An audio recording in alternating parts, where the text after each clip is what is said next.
Mr. Dhanendra Kumar, former Executive Director for India at the World Bank. He's been the first Chairman of Competition Commission of India. Thank you, Tina. I would also like to underline this with first the form of the visit, because it began in Gujarat and in Sabarmati, which is extremely significant in my view. Also coming in soon after COVID pandemic, after the Brexit and after this Ukraine war, when Boris Johnson has also visited Ukraine himself, I think it does point out a few things in itself. But coming to the substance which you mentioned, I think it is extremely important for both of us when both the Prime Ministers had last year raised the engagement to strategic partnership level.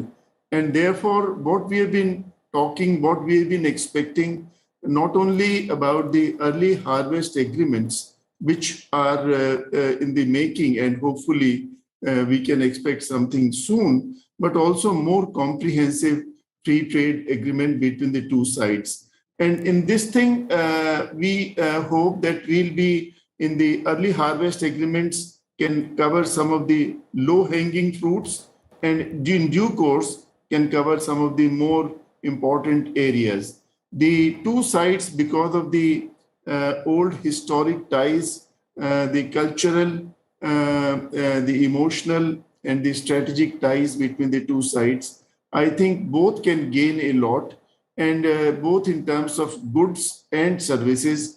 And there could be a number of elements included in this, which could be visas, which could be lowering of fee for the students. And in terms of the various investments which are being contemplated, Indian investments, Indian companies investing in UK, wherein we are talking in terms of 11,000 or so jobs and more than £1 billion pounds worth of investments. This is going to open new vistas of economic cooperation. Britain already has several projects in India traditionally, and more are in the offing.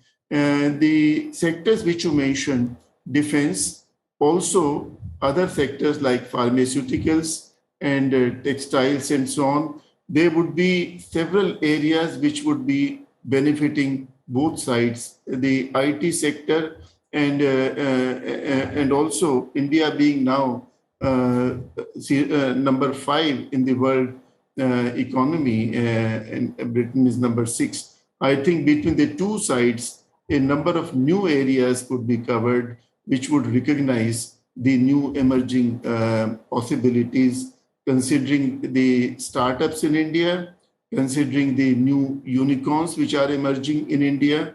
And I'm sure in due course of time, many of these would see collaborations with UK also. So I feel that in substance also, this economic partnership, the strategic economic partnership between the two sides would be beneficial to both sides. As Ambassador Gurjeet mentioned, today both sides know, and there is a recognition, particularly on the British side, that they are talking to equals in every sense of the term, and therefore one has to be on the same pedestal in the respective needs. Now, there have been a few sticky points in the past about the lowering of the custom tariff barriers and about the visa problem, about the exchange, about the mobility of our professionals, and so on and so forth. So it is hoped that with the recognition of India's growing economic profile in the world right now, and the mutual complementarities, probably there would be much greater flexibility to clinch the deal by Diwali, as it has been made out. Probably it will also be cognizant of the fact that a number of benefits would flow to Britain also, as also to India.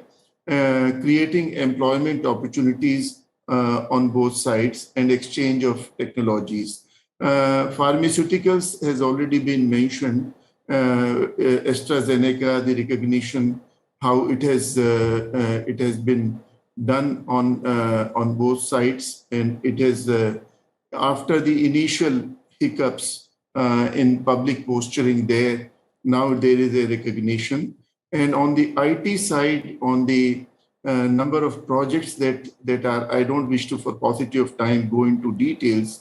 There are so many projects which are in the offing.